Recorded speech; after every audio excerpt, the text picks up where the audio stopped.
Vous avez vu ces images, le leader annonce le top, ça s'appelle la bombe et vous avez Atos 2 et Atos 8 qui vont rentrer en collision. Alors ça va durer que quelques secondes, 4,2 secondes pour être précise après le top et en l'espace d'environ 3 secondes, les pilotes et les passagers vont réussir à prendre la poignée d'éjection et à survivre, même si c'était, il faut le dire, plus que limite. Alors, ce que je vous propose dans cette vidéo, c'est d'essayer de comprendre comment les meilleurs des meilleurs peuvent parfois se retrouver à avoir des accidents. Comment est-ce que d'une certaine manière, on peut presque dire que c'est un petit peu le prix de l'excellence et de la réduction permanente des marges, mais surtout, pourquoi dire que c'est en fait une faute de pilotage et absolument ne rien comprendre à l'aviation moderne et à comment est-ce que l'on intellectualise la sécurité aérienne, mais surtout l'excellence en 2025 et 2026. Allez, on attaque tout ça, mais juste avant d'attaquer, il faut que vous compreniez quelque chose. Aujourd'hui, vous allez être Atos 2. Nous ne sommes pas là pour juger, nous sommes là pour comprendre, pour apprendre. Et il ne faut pas oublier que même s'il n'y a pas eu mort d'homme, ce qui me permettra d'avoir un ton un petit peu plus léger que d'habitude, eh bien il y a quand même eu des blessés graves, des familles et des proches qui ont été marqués, des enfants qui ont appris à l'école à cause ou grâce aux informations que leur papa était peut-être décédé et que tout cela forcément a impacté des vies. Mais ce qui va nous intéresser, c'est d'en tirer les meilleures leçons possibles. Jingle. Et juste avant qu'on rentre dans le cœur du sujet aujourd'hui, notre partenaire, vous les connaissez, les Canadiens de Ground News. Et alors qu'on est une chaîne qui aime l'aérien, il faut savoir rester les pieds bien ancrés dans le sol pour éviter la désinformation. Et Ground News va vous permettre d'avoir accès à énormément de sources différentes. Vous tapez votre sujet ou alors vous allez directement sur le sujet tendance du moment et ça va vous permettre de voir tous les articles de presse et Ground News vous analyse un petit peu les différents biais et vous permet de bien savoir d'où sort l'information. Typiquement, quand le Figaro dit quelque chose, il vous rappelle que le Figaro appartient à un conglomérat médiatique du groupe Dassault. Intéressant. Par contre, ils ont une haute factualité et ça penche un petit peu à droite. Donc ça va vous permettre d'y voir un petit peu plus clair. On va prendre un autre sujet d'actualité, malheureusement le crash des B-52. Et là, vous allez avoir un résumé des médias de centre, de gauche, de droite, la comparaison de biais et toutes les sources en dessous et également qui traite le sujet. Alors, ce qui est génial avec Ground News, c'est l'angle mort. Comme vous le savez, c'est la menace que vous n'avez pas vue qui vous percute, Atos. Et à partir de là, ça va vous dire pour la gauche, mais également pour la droite, ce qui n'est pas du tout traité par les médias qui ont plutôt tendance à être de votre côté ou à l'opposé. Si vous voulez en savoir plus, allez voir leur score de factualité. Exactement comme dans l'OTAN, on va donner un pourcentage et une note à la qualité de nos sources, à la qualité de l'information. On le fait également sur cette chaîne. Est-ce que c'est très faible, faible, mixte, haut? Ça va vous aider intellectuellement à bien vous structurer dans votre recherche de vous créer une bonne conscience situationnelle et il va vous expliquer également Ground News comment est-ce qu'il fait son analyse des biais. Si vous avez un doute, il n'y a pas de doute, vous pouvez cliquer sur le lien qui est juste en dessous. Moi j'ai l'abonnement Vanguard, on vous propose 40% de réduction. Vous ouvrez Ground News depuis votre navigateur, par exemple Chrome, vous faites traduction, vous avez accès à toute la presse anglo-saxonne en français. What else? Jingle. Roger ball.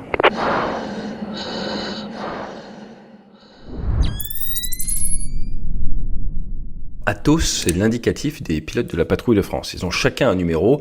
Vous avez 8 pilotes qui vont voler. Nous avons de la chance parce qu'à l'heure actuelle, c'est pas vraiment la fête pour les patrouilles de démonstration aérienne.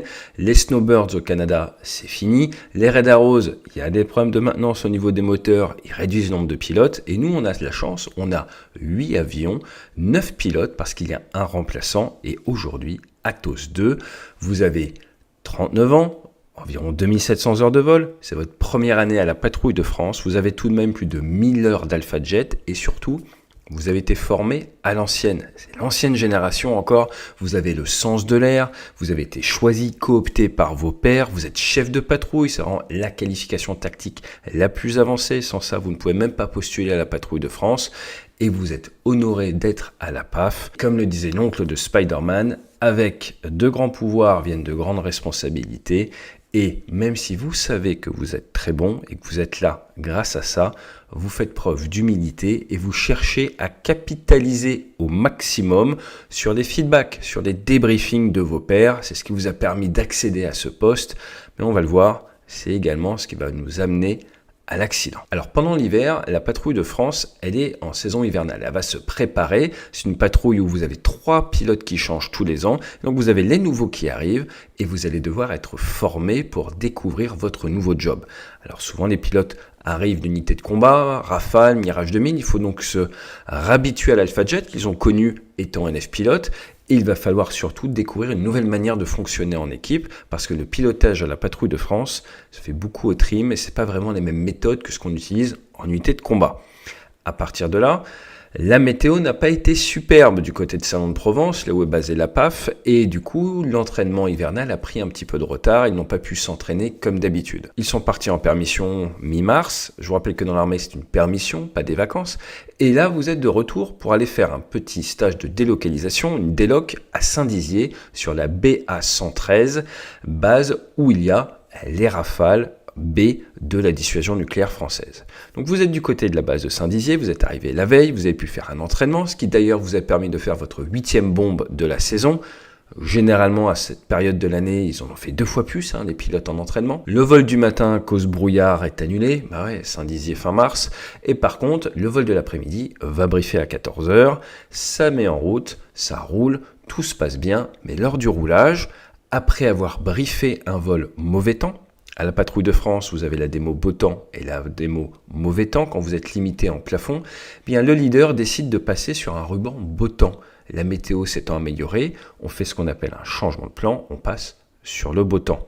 Mais tout ce qui a été répété au sol lors de la fameuse musique, c'était le mauvais temps. Dans nos avions, on profite de la présence à Saint-Dizier pour permettre à des pilotes de Rafale justement de découvrir l'excellence de la patrouille de France et vous avez en place arrière des pilotes de Rafale. Alors pour la petite histoire, moi la patrouille de France m'avait fait l'honneur de m'embarquer, c'était en 2016, un moment génial lors de la reprise justement après les permissions de mi-août. Grand souvenir et oui c'est une autre méthode en termes de fonctionnement que ce que l'on peut connaître en unité de combat. Donc j'ai déjà été, la place arrière, j'étais avec le leader solo, excellent souvenir, j'ai beaucoup de collègues qui ont fait ça également et c'est pas que les pilotes, c'est des fois également des mécaniciens ou des contrôleurs, des météos qui vont avoir la chance de paxer. Si vous êtes dans l'armée, je peux que vous conseiller de tenter votre chance, de demander à pouvoir paxer parce que c'est à faire une fois dans sa vie. Maintenant, ce qu'il faut comprendre, c'est que Atos 6 a eu des soucis médicaux pendant la saison d'hiver et a souvent été remplacé par le spare par Atos 9. Atos 9, d'habitude, quand tout va bien, il est au point central, il est au sol. Voyez-le un petit peu comme une sorte de coach, il analyse, il a du recul et en tant que spare, en tant que remplaçant, il a beaucoup d'expérience dans la patrouille, il connaît bien chaque poste, chaque fonction et il a donc beaucoup de recul et aide tout le monde à tirer vers le haut. Par contre, aujourd'hui, la démo se fera seulement à 6 avions. On a un avion qui ne volera pas. Quand arrive le moment de la bombe, et la bombe est jugée comme une figure pas particulièrement dangereuse, eh bien on a Atos 2 qui va vouloir capitaliser sur le feedback que lui a fait Atos 8 quelques heures plus tôt. Alors ce qu'il faut savoir, c'est que la veille, quand ils ont volé, Atos 2 a fait un geste au moment de la bombe, qui a un petit peu fait peur de ce que j'ai compris à Atos 8, qui a dû surcorriger. Et pour faire très simple, dans une patrouille, on va regarder ces images des Thunderbirds. Quand vous avez quelqu'un qui surréagit, qui est un petit peu trop nerveux, ça a tendance à faire peur aux équipiers qui, eux, derrière, doivent s'écarter le plus possible. Alors, sans que ça soit dans ces proportions-là, là, c'est des images, on voit bien le leader des Thunderbirds qui met un petit coup d'aile et l'extérieur qui dégage. Eh bien, Atos 8 avait dû trop surcompenser et du coup va faire un retour d'expérience à Atos 2, mais ils ne vont pas bien se comprendre. Ils ne vont pas bien se comprendre et en fait Atos 2 va croire qu'il faut qu'il change sa manière de piloter par rapport à leader et ce n'est pas tout à fait ce que voulait dire Atos 8. Donc pour faire simple, Atos 2 part en vol avec la volonté de modifier sa manière de faire la bombe par rapport au vol précédent, sauf qu'il a mal compris ce qu'Atos 8 voulait lui dire et il va faire une correction beaucoup plus forte qu'attendue et il va se retrouver à percuter Athos 8 qui ne peut pas le voir arriver. Alors si vous voulez mieux comprendre cette phase-là, j'avais fait une vidéo à chaud où j'explique clairement comment fonctionne le vol en patrouille, la responsabilité d'anti-abordage et également cette phase d'éclatement où vous passez de la surveillance et du pilotage par rapport à une référence à je regarde devant, environ 30 degrés par la droite et maintenant je pilote ma ressource. Donc ça c'est tout expliqué dans la vidéo que j'avais fait à chaud, qui est toujours bonne, hein, elle n'est pas contredite par le rapport du BEA. Là par contre ce qu'il faut bien voir c'est qu'au moment de l'abordage, vous allez voir Athos 2 seul à bord qui va sortir après 3,4 secondes, il est alors à 1000 pieds, 250 nœuds. Le passager d'Athos 8 qui va sortir en premier, c'est d'abord place arrière, ensuite place avant. Il n'y a pas de séquenceur automatique comme on peut avoir sur Rafale. Et donc là, il va pouvoir sortir à 1000 pieds, 180 nœuds. Et quelques secondes après, 1,4 secondes après, c'est le pilote Athos 8 qui sort, 600 pieds, 180 nœuds. 2 secondes avant que son avion ne touche le sol, il a une très forte vitesse verticale, à la limite du siège. Tout le monde va être blessé, une cimenterie va être détruite, un autre avion va tomber dans des marécages, un casque va être arraché par probablement les suspentes lors de l'ouverture du parachute. Les positions d'éjection ne sont pas idéales. Et on va se retrouver avec 2 Alpha Jet, le numéro 129 et, accrochez-vous bien, le numéro 113, comme la base où il a été perdu, qui ont respectivement quasiment 8000 heures et 8500 heures de vol. Ils vont s'écraser. Pour la petite histoire, les avions ont décollé autour de 4 tonnes 9, ils avaient 1450 litres de carburant et environ 700 litres au moment du crash. Donc là, ce que vous voyez au niveau des images, c'est 700 litres de carburant. Pour ce qui est de notre passager sur Athos 8, on est sur un passager qui est équipier confirmé, qui est équipier opérationnel en fait, qui a 30 ans. Et là, c'est intéressant de noter parce qu'à 30 ans, il est équipier, il n'est pas encore leader. À l'époque de mon père, dans les années 80, dans l'armée de l'air, à 25 ans, vous étiez considéré vieux chasseur. Ça vous montre à quel point nos cursus se sont rallongés.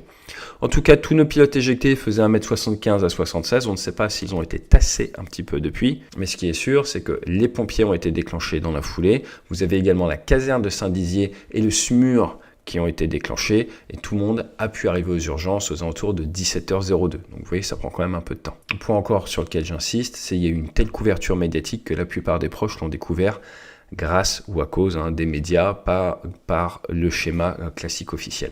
Alors, petite blague, puisque tout le monde s'en est sorti. Ce qui sort également dans le rapport d'accident, c'est que le passager, donc le place arrière habitué au Rafale sur l'Alpha Jet sur Athos 8, a mis un petit peu de temps à trouver la poignée d'éjection, pour une raison très simple. Sur Alpha Jet, elle est plus petite que sur Rafale. Et si vous vous demandez pourquoi est-ce que le Rafale se vend bien à l'export, une des raisons, c'est parce qu'on a le MK16F qui est un excellent siège éjectable, mais également parce qu'ils ont compris qu'il faut faire plaisir à l'ego du pilote de chasse et ils nous ont donc mis une grosse poignée d'éjection entre les jambes. À partir de là, il fait quand même 12 cm de plus que celle des pilotes d'Alpha Jet, donc vous comprenez un petit peu mieux le complexe de supériorité des pilotes de Rafale. Petite blague militaire mise à part, on va revenir sur la bombe, plutôt les bombes. D'après le rapport, on a eu 9 bombes entre le 4 et le 25 mars. Et ce qui est intéressant, c'est de voir que le BEA a fait un très bon travail, un BEA étatique, et a regardé, grâce aux analyses vidéo, les écarts entre les différentes bombes. Et ils vont regarder l'écart entre le numéro 2 et le numéro 8 à chaque fois. Et ils se rendent compte qu'en l'espace de 3 secondes, on se retrouve avec des écarts sur ces 9 bombes effectuées, du simple au double. Le plus petit, 20 mètres d'écart, le plus grand, 38 mètres d'écart. Donc si vous aimez bien les statistiques, en termes de dispersion, c'est quand même énorme. Surtout pour une figure qui n'était pas perçue comme dangereuse ou accidentogène par la patrouille à ce moment-là. Et le 24, donc à J-1 avant l'accident, sur la 8e bombe, on a une des séparations les moins marquées, d'où le débrief d'Athos 8 pour Athos 2. Maintenant, ce qu'il faut comprendre, c'est que dans l'aérien, tout est marqué. On a ce qu'on appelle en compagnie aérienne des SOP, des Standard Operating Procedures. Vous pouvez également avoir ça en unité, mais là, chez la Patrouille de France, ils ont la Bible. La Bible, c'est une Bible globale qui explique en fait qui doit faire quoi. Ce qui est très important dans mon milieu, c'est de savoir ce qui fait de vous un bon chasseur. Ça, c'est un point sur lequel on intervient beaucoup dans le monde de l'entreprise, parce que c'est très présent dans la chasse, quoi, bon professionnel, beaucoup moins présent souvent au-delà du cockpit dans le monde classique. Qu'est-ce qui fait de vous un bon professionnel dans votre poste? Vous allez vous rendre compte, demandez à vos collègues, à vos N-1, à vos N+1, c'est pas facile. Or, comment pouvez-vous atteindre l'excellence si vous ne savez pas précisément ce qui fait de vous un bon chasseur, surtout quand il y a du turnover, comme à la Patrouille de France, ou dans les unités de combat. À partir de là, il y a la Bible. La Bible, elle est vraie pour tous les schtroumpfs, pour tous les pilotes, pour toutes les personnes de la patrouille de France, mais elle est également vraie pour chaque poste, parce que tu as un comportement et des choses en tant que pilote de la PAF, mécano, mais tu as également des choses dans ton poste, le numéro 2. Et donc ça va t'expliquer, c'est une transmission de retour d'expérience sur comment faire pour rapidement devenir le meilleur Atos 2, Atos 8, Atos 5 possible. Et donc il y a cette transmission. Et dans le texte, il y a marqué que lors de la bombe, il faut y aller de manière progressive. Il ne faut pas partir initialement très fort et après freiner ton geste. Il vaut mieux aller sur un geste en accélération, de manière à permettre un éloignement entre les avions qui soit plus facile. Pourquoi c'est très important pour le 2 ? Parce qu'il y a du monde à l'extérieur, il y a le 8. Et donc si, en tant que numéro 2, de manière très abrupte, vous prenez votre virage de 30 degrés, vous prenez votre inclinaison avant de tirer, vous allez manger toute la marge par rapport au numéro 8. C'est au 8 de rapidement s'écarter, au 2 de s'écarter un petit peu moins fort et ainsi de suite. Vous l'aurez compris. Et donc pour ça, il faut mécaniser le geste. Et pour mécaniser le geste, il faut pratiquer.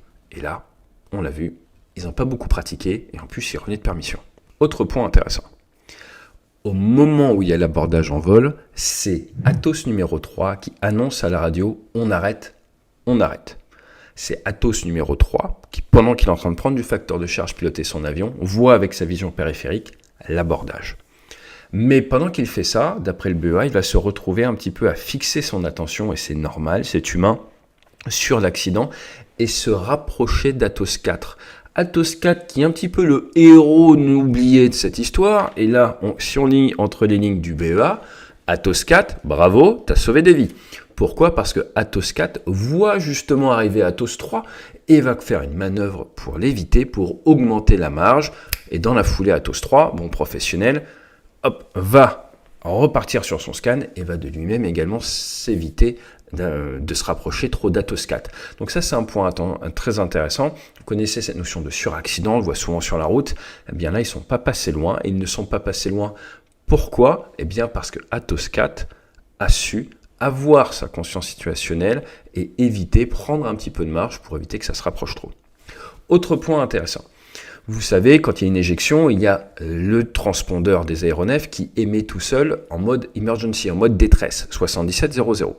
Vous avez deux radars qui détectaient les aéronefs. Vous avez celui de Saint-Dizier, mais les avions étaient tellement proches de la base qu'il y a un filtre qui fait que le radar ne voit pas, ne regarde pas, cache les transpondeurs.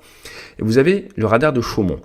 Or, le radar de Chaumont, pour afficher le code transpondeur au contrôleur, il faut qu'il le détecte sur 3 tours d'antenne successifs. Un tour d'antenne, c'est 8 secondes.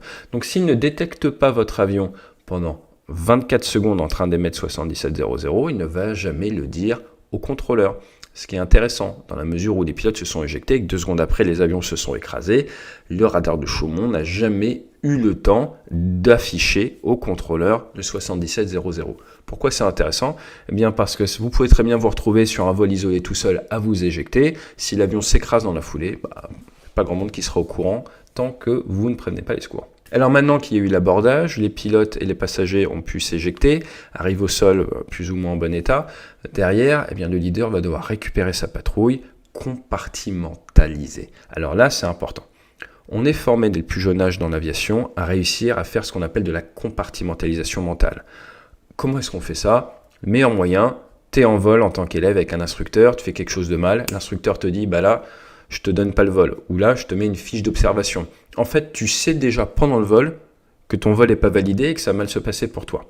La raison pour laquelle on fait ça, c'est pour voir si tu as quand même la capacité à continuer ton vol correctement, si tu ne t'effondres pas psychologiquement. Et pour ne pas s'effondrer psychologiquement alors que tu sais déjà que tu es en vol, tu as tout à perdre, il faut réussir à compartimentaliser. Tu n'es pas défini par ce qui s'est passé derrière, tu es défini par la suite. Et ça, c'est quelque chose d'extrêmement important.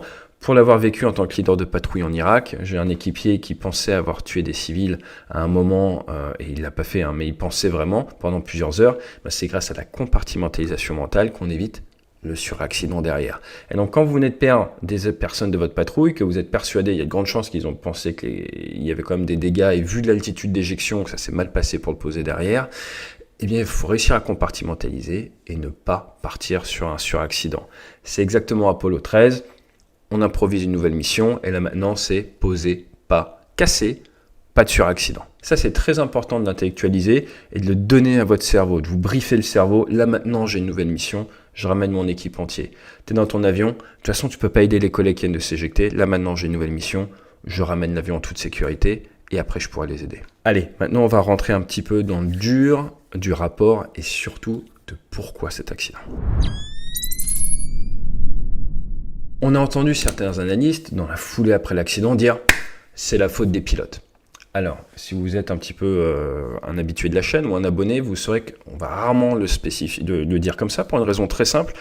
En fait, c'est la culture des années 30 dans l'aérien. Et j'ai envie de vous dire, merci Captain Obvious. C'est la faute des pilotes, ce n'est rien comprendre à la manière dont on réfléchit et dont on a fait évoluer notre culture de l'excellence dans l'aérien ces 70 dernières années. Pour différentes raisons. Oui, le pilote est en bout de chaîne. Donc ça sera toujours le pilote en bout de chaîne qui n'a pas réussi à rattraper et éviter l'accident. Ce qu'il ne faut quand même pas oublier, c'est que moi j'ai grandi dans l'aérien, il y a 25 ans, on m'expliquait 70 à 90% des accidents, c'est à cause du pilote. Ce qu'on oubliait complètement, c'est de dire que 100% des accidents évités, quasiment, c'est grâce au pilote. Quand vous prenez la route, combien d'accidents est-ce que vous évitez par semaine ? Quand vous êtes au travail, combien est-ce que de projets vous sauvez ou d'actions est-ce que vous réalisez qui ne sont jamais comptabilisés, qui en fait vont dans le bon sens pour la sécurité, qui si vous n'aviez pas été là, peut-être que ça serait beaucoup moins bien passé. Ça, on ne le compte pas. Donc c'est pour ça qu'il faut faire très attention à la manière dont on aborde la sécurité et l'excellence. Ensuite, Atos 2, il ne s'est pas levé le matin en se disant « Tiens, aujourd'hui, je vais percuter Atos 8 ». Non, c'est pas tout à fait comme ça. Donc il n'y a pas d'intentionnalité. À partir de là, dire c'est la faute, c'est aller à l'encontre de la culture juste. Faute, erreur, violation. Faute, c'est une transgression volontaire. Une erreur, ce n'est pas volontaire. Et là, on est dans une chose qui n'a pas d'intentionnalité. Donc de base, si quelqu'un vous dit c'est la faute, vous pouvez l'arrêter tout de suite parce que c'est contraire à la bonne culture à l'heure actuelle de sécurité, qui est le droit à l'erreur. Le droit à l'erreur, il permet de faire remonter les erreurs, de faire du retour d'expérience qui est partagé et nous permet en fait d'anticiper les accidents avant qu'ils arrivent. Si vous êtes constamment dans une culture qui vient dire c'est la faute, c'est la faute, c'est la faute, les gens vont essayer de cacher leurs erreurs et vous allez du coup devoir vous asseoir sur des centaines de remontées d'informations, ce qui est absolument contraire à l'état d'esprit de l'aérien à l'heure actuelle et du débriefing. Ensuite, si vous pensez que les pilotes de la patrouille de France ou les pilotes de chasse ou les pilotes de manière générale sont des personnes qui adorent le risque, en fait pas du tout, c'est contrôlé. Même à l'époque de mon père, il préférait recruter des personnes mariées avec des enfants à la PAF pour justement s'assurer que l'appétence au risque était limitée. Le but, c'est de faire un très haut niveau d'excellence collective sans pour autant jouer avec la sécurité. Allez, on va regarder les points. Donc comment est-ce qu'on explique cet accident ? Déjà, il faut remonter un petit peu d'un point de vue chronologique. Le premier domino, si vous souhaitez, c'est le fait qu'Atos 6 n'a pas pu voler pour des raisons médicales pendant longtemps. À partir de là, Atos 9, qui est le remplaçant, qui d'habitude est au sol, a du recul, permet d'identifier les signaux faibles, eh bien il vole plus. Et donc on a un petit peu moins d'expertise, d'expérience en temps réel au sol, et c'est plus difficile de détecter qu'on a un grand écart, une grande diversité dans nos distances entre les bombes. Donc la bombe n'est pas identifiée comme quelque chose de dangereux, il n'y a aucun signal faible qui remonte. En numéro 2, la météo.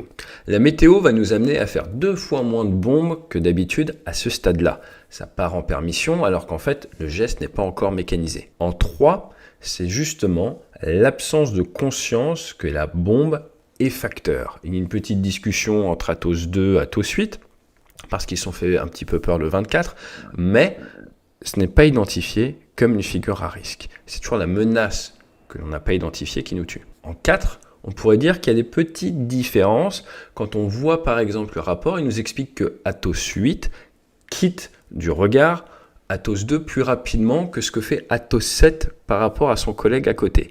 À partir de là, on voit qu'au niveau des musiques, on a des petites différences qui se sont introduites dans le collectif qui n'ont pas été identifiées lors des répétitions. Et c'est sûr que si vous faites une répétition mauvais temps, alors qu'en fait derrière vous faites un vol beau temps, eh bien vous passez au travers de capacité de détecter ces petits écarts. On en arrive à la raison suivante, le débriefing.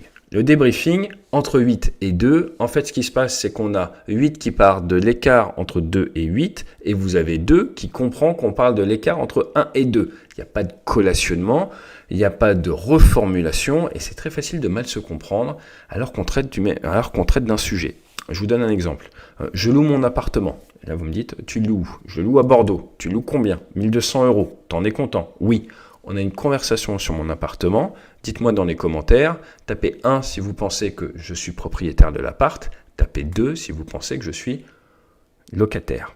Et en fait, on peut parler d'un sujet sans se comprendre. Vous ne pouvez pas savoir si je suis propriétaire ou locataire. Vous devez donc, à un moment de la conversation, lever l'ambiguïté. Ah, quand est-ce que tu l'as acheté ? Je ne savais pas que tu étais proprio. Comment va ton locataire ? Parce que sinon, chacun va continuer sur sa perception sans jamais s'assurer de lever le doute. Et c'est un petit peu ce qui s'est passé. Chose qui a plus tendance à arriver entre experts, entre personnes qui ont beaucoup d'expérience, parce que vous ne voulez pas infantiliser l'autre d'une certaine manière, que quand il y a un fort gradient d'autorité, ou un fort gradient hiérarchique, ou un fort gradient d'expérience, où l'on a plus tendance à poser de la question ouverte, à s'assurer que la personne ait bien compris. Et attention, demander à quelqu'un est-ce que tu as bien compris, et avoir un oui en réponse, ça n'a jamais levé le doute. Vous voulez que la personne reformule avec un champ lexical, une syntaxe différente. Très important. Et on arrive sur le dernier point qui est le changement de météo, une répétition, une musique qui a eu lieu pour le mauvais temps, un changement au roulage, on passe en mode beau temps. Et ça, je trouve que dans le rapport du BEA, ils n'en parlent pas beaucoup, donc on manque un petit peu d'informations. Moi, je suis quand même assez étonné que dans les recommandations, ils ne nous disent pas que peut-être qu'il ne faut pas partir en vol, faire un ruban pour lequel tu n'as pas fait la répétition. Mais là, c'est tellement spécifique à la patrouille de France que je pense honnêtement, et c'est un peu le sentiment que j'ai quand je lis le rapport, que le BEAE n'a pas voulu trop rentrer dans la sauce interne, dans les procédures internes de la patrouille de France, parce que c'est eux les experts, c'est eux qui maîtrisent. Et il faut être franc, ça fait quand même des dizaines d'années qu'ils font très bien leur travail, donc ça ne sert à rien de commencer à leur créer des contraintes supplémentaires. Je pense qu'ils ont tiré toutes les leçons de leur côté, ils ont eu le temps de le faire, je ne suis pas inquiet. Alors maintenant, on va arriver à la partie, j'ai envie de vous dire un petit peu des two sense, ou la partie où on va apprendre de manière un petit peu macro de ce qu'on pourrait appeler, ce qu'on appelait à mon époque, un aléa d'entraînement. Déjà, il faut quand même noter que si tout le monde a survécu, c'est grâce à la mécanisation et à leur formation aux procédures de secours, c'est important. Le port des EPI, comme on dit, du casque, même s'il a été arraché, ça a probablement beaucoup protégé la tête du pilote. Mais maintenant, ce qui est intéressant, c'est de voir qu'en fait, que même les meilleurs, même la patrouille de France, avec une culture forte depuis des décennies, ils peuvent louper certains signaux faibles. Et comme on le voit dans le rapport, ils en ont loupé certains. Maintenant, ce qui est intéressant, c'est de savoir que, on aime bien dire dans l'aviation, les cimetières sont remplis d'excellents pilotes, de très bons pilotes. Alors, pourquoi est-ce qu'on dit ça ? Bien, généralement parce que les très bons pilotes ont tendance à se tuer. Et pourquoi ils se tuent ? Parce que, on pourrait parler, j'en parle souvent du biais de réputation, mais il y a une autre manière là, et on le voit bien avec ces images, parce que l'excellence consomme la marge. Alors, je vais vous le redire parce que c'est important. L'excellence consomme la marge. Plus on est bon, plus on vole serré, moins on a de marge de sécurité, moins on a de filet. C'est pas de l'arrogance, c'est structurel. Regardez le reportage sur les Thunderbirds sur Netflix, ils vont essayer de réduire les distances entre les avions, et ça demande de l'entraînement, c'est dangereux, mais meilleur tu es, plus tu gagnes en compétences, plus tu es serré, plus tu abdiques la marge. À partir de là, s'il y a certains signaux faibles que tu ne vois pas, du fait de l'accumulation de phénomènes externes, un pilote malade, la mauvaise météo, le retour de permission, le changement de plan par rapport à la météo, pour une fois qu'il fait beau, on va essayer de faire le beau temps. Si tu perds de vue ces signaux faibles, tu ne peux pas les combattre et ils vont jaillir au mauvais moment. Et donc à partir de là, ce qu'il faut bien comprendre, c'est que dans l'aérien, malheureusement, on a vu avec Éric Gérard, le premier pilote d'essai, pilote de super-étendard, pilote de Rafale, excellentissime pilote d'essai chez Dassault qui malheureusement s'est tué dans la mauvaise météo, dans la montagne italienne, il y a maintenant 2 ans. Renaud Ekal, excellent pilote de combat, spécialiste de la basse altitude en Mirage F1, champion du monde de voltige, décédé avec toute sa famille dans la mauvaise météo avec un petit avion. Snort, meilleur pilote de F-14 de sa génération, qui oublie une fois la checklist, son blocage commande de vol et se tue, ou encore le pilote de F-16 polonais, Tu n'arrives pas à la démo F-16 par hasard en étant mauvais, excellent pilote de F-16 qui se tue en meeting aérien lors de la répétition. Mais en fait, ce qu'il faut voir, c'est que tout ça, c'est de la consommation de marge. Tu sais que tu es bon, donc tu es très bon, tu vas accepter de te mettre dans des conditions où la marge est plus faible, mais le jour où tu as cet enchaînement de signaux faibles que tu n'as pas réussi à détecter ou que tu n'as pas cherché à détecter, pour plein de raisons, tu peux te retrouver sans filet de sécurité. Et c'est pour ça qu'on peut dire que l'excellence consomme la marge et que plus que jamais, il faut monter dans le cockpit, et on a vu que ça commence bien avant, en essayant de détecter les signaux faibles. Et c'est pour ça que dans l'aviation ligne, ils ont inventé le thème. Quel est le thème du jour? Threat and Error Management. Thème que chez Debrief, on apporte maintenant bien au-delà du cockpit. C'est une méthodologie qui fonctionne extrêmement bien, qui permet de manière proactive d'essayer de détecter quelles sont les menaces extérieures, quelles sont les erreurs que l'on risque de faire intérieures à l'équipage et comment on va les manager, comment on va essayer de mettre en place des barrières de sécurité supplémentaires pour éviter de se faire avoir. En clair, sur quoi on peut se faire avoir aujourd'hui. C'est ce qui a permis en fait à l'aérien de vraiment passer d'une culture réactive. On apprend des accidents, des comptes rendus d'accidents, on écrit nos procédures dans le sang, c'est comme ça que j'ai été éduqué. C'est une excellente chose, on était très fiers d'écrire nos procédures dans le sang, à maintenant essayer d'anticiper les accidents grâce à ce Threat and Error Management qu'on développe en conférence ou en formation. En définitive, je pense que vous l'aurez compris, l'état final recherché de cette vidéo, mais également de cette chaîne de manière générale, c'est de faire progresser la culture de sécurité et cela bien au-delà du cockpit. Ce qui est vrai et ce qui s'est passé dans les cockpits des Alpha Jet de la patrouille de France, c'est des leçons avec des humains que l'on retrouve bien au-delà du cockpit dans n'importe quelle industrie, aux commandes de votre voiture, de votre trottinette, parce qu'en fait, en tant qu'être humain, on est câblé pareil. Maintenant, s'il y a une chose que je vous demande, c'est que cette saison, vous allez peut-être croiser des aviateurs. Je vous rappelle qu'un aviateur, c'est un membre de l'armée de l'air et de l'espace, quelle que soit sa fonction. Vous allez peut-être croiser des ambassadeurs de l'armée de l'air et de l'espace. Je vous rappelle que la Patrouille de France fait partie des équipes de présentation de l'armée de l'air et de l'espace, que leur objectif, c'est le rayonnement des armées françaises, de la France, et des aviateurs et de l'excellence, donc des membres de l'armée de l'air et de l'espace. D'ailleurs, on a de la chance là parce qu'ils sont partis en tournée aux États-Unis pour justement représenter notre drapeau tricolore auprès de nos voisins américains. Ce que je vous demanderais, c'est tout simplement de les remercier pour leur service. Ce sont des hommes et des femmes qui ont fait le choix de servir la France, de vous servir, qui ont une carrière opérationnelle qui les a amenés à ce poste d'ambassadeur, qui risquent de retourner derrière encore nous servir dans une unité de combat. Et ce qui les motive à se lever le matin, c'est vous faire rêver, créer des vocations et vous rendre fiers de vos forces armées, mais également de dissuader des compétiteurs ou des adversaires potentiels en montrant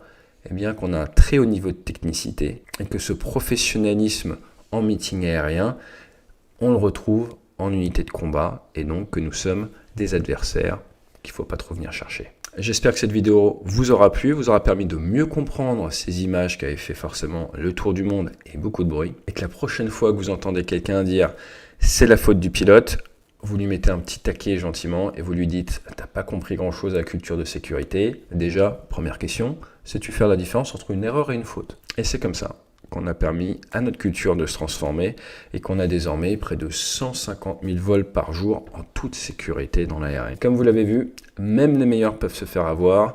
Et moi, j'ai grandi avec cette phrase, il y a plus beau, plus riche, plus intelligent, plus expérimenté qui s'est fait avoir. Donc c'est une énorme école de l'humilité et on a de la chance que ces pilotes aient survécu pour nous permettre de tirer le maximum avec ce rapport du BEAE. BEAE qu'on peut remercier également, qui travaille dur pour permettre à tous, puisque ces leçons sont partagées bien au-delà de l'armée française, d'éviter de reperdre des aéronefs ou peut-être des vies pour la même raison. À très vite, n'hésitez pas à vous abonner. Il nous reste quelques places pour des conférences là avant la fin de la saison ou sinon pour la rentrée prochaine. On fait également des journées sécurité, on fait des workshops sur la culture de sécu, le rôle de l'équipier. Et puis sinon, venez voler avec nous cet été sur le bassin d'Arcachon. Vous verrez, on briefe la sécurité et on fait ça à notre rythme en essayant de détecter les threats et les erreurs. À très vite et fly safe.